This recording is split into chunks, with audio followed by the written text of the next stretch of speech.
नमस्कार। YouTube video channel पे आपका स्वागत है। आज की इस वीडियो में मलिक मोहम्मद जायसी के द्वारा रचित सूफी परंपरा का प्रसिद्ध महाकाव्य पद्मावत की काव्यगत जो विशेषताएं हैं उनका अध्ययन करेंगे।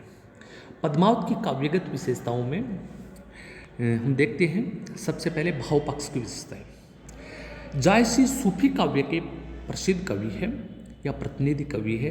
उनका महाकाव्य पद्मावत अवधी भाषा में रचित एक उच्च कोटि का साहित्य क्रम है, जिसमें जायसी ने अपनी उर्वर कल्पना शक्ति और उत्कृष्ट प्रतिभा के बल पर इतिवृत्तात्मकता एवं रसात्मकता का अद्भुत समन्वय किया है। जायसी का पद्मावत कई दृष्टियों से एक उल्लेखनीय महाकाव्य माना जाता है।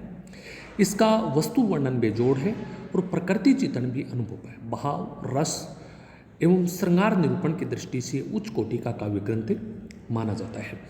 भावपक्षीय विशेषताओं के अंतर्गत सबसे पहले हम बात करते हैं रस योजना की।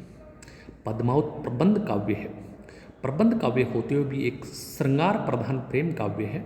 अतः श्रृंगार के संयोग और वियोग दोनों पक्षों का वर्णन इसमें मिलता है।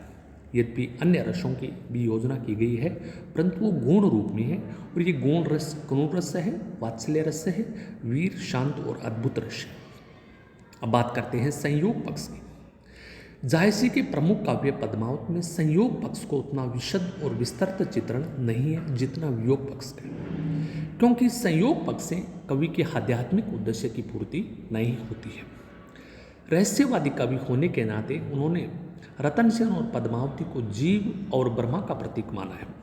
सूफी सिद्धांत की दृष्टि से रतन सेन और पद्मावती के संयोग वर्णन को इतना अधिक महत्व नहीं दिया जितना वियोग वर्णन किया। संयोग के अंतर्गत नवोदय स्त्री की भावनाओं का अत्यधिक सुंदर चित्रण कवि की पंक्तियों में मिलता है कि हों बोरी ओ दुल्हनी, पीऊँ तरुण सह तेज, नो जानो कस होई चढ़त कंते के सेज।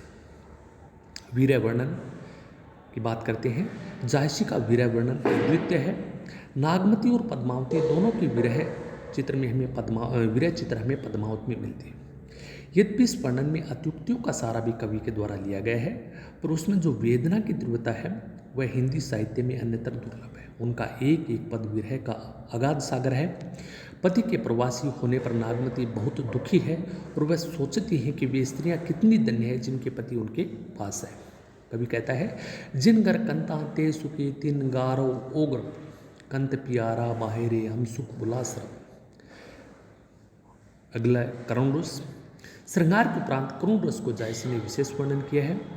करुणा का प्रथम दृश्य वहाँ आता है जहाँ रतन सेन योगी बनकर घर से निकलता है और उसकी माता और पत्नी विलाप करते हुए समझाती है। तब कहती है, रोवत मायन बहुरत बारा, रतन चला घर बहान दिया, रोवही रानी तजई पराना, नाचई बार करई खरीहाना। पद्मावत में रहस्यवाद की बात कवि ने की है। कवि और जायसी ने अपने पद्मावत नामक महाकाव्य में लौकिक प्रेम के माध्यम से अलौकिक प्रेम का चित्रण किया है। पद्मावत में ऐसे अनेक स्थल है जहाँ लौकिक पक्ष से अलौकिक की ओर संकेत किया गया है। नागमती का हृदय द्रावक संदेश निम्नलिखित पंक्तियों में दृष्टव्य है। पीयूषो कहूँ संदेशड़ा है बहुरा है काग, सो धनी बिरे जरी मुई तेही दुआ हमला। प्रकृति चित्रण।